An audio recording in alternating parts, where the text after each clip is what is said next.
தந்தை மகன் தூய ஆவியாரின் பெயராலே ஆமேன். இயேசு கிறிஸ்துவின் அன்புமிக்க சகோதர சகோதரிகளை உங்கள் அனைவருக்கும் கிறிஸ்து இயேசுவின் அன்பு வணக்கத்தை தெரிவித்துக் கொள்கின்றேன்.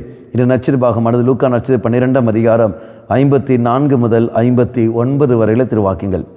குறிப்பாக 56வது வாக்கியம்.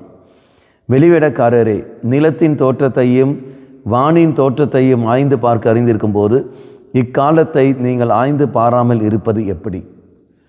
நம்ம தெய்வம் பயன்படுத்துகிற வார்த்தை வெளிவேடக்காரனே என்று. காரணம் என்ன? நாம் பார்க்கின்றோம், எனக்கு ஒன்றும் தெரியாது, இது பற்றி எனக்கு ஒன்றும் தெரியாது என்று நாம் சொல்லி கொண்டிருக்கின்றோம்.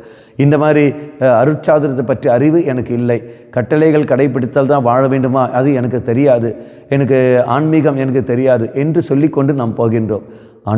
அன்பாந்தர்களே, இறைவன் சொல்ல வார்த்தை வெளிவேடக்காரனே என்று. காலத்தை கண்டு அறிகிற நீ, அதோட செயல்களும் கண்டு அறிகிற நீ, இது உனக்கு தெரியாதா? அப்போ நாம் சொல்கின்ற ஒரு நொண்டி சாக்குகள், அப்போ நாம் சொல்கிற ஒரு நொண்டி சாக்குகளும் மனிதர்கள் ஏற்றுக்கொள்வார்கள்.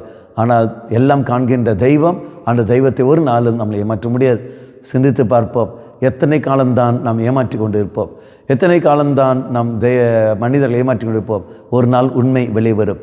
இதோ இறை சன்னதியில் நம்முடைய வெளிவேடத்தை விட்டுக்கொண்டு இறைவனுக்கு கொடுக்க வேண்டிய முக்கியத்துவத்தை கொடுத்து வாழ முயற்சி எடுப்போம். ஆண்டவரே, இதை உனக்கு மட்டுமே நான் முக்கியத்துவம் கொடுத்து வாழ சக்தி எனக்கு தந்துடலாம். வெளிவேடம் என்னை விட்டு எடுத்து மாற்றியல்லாம்.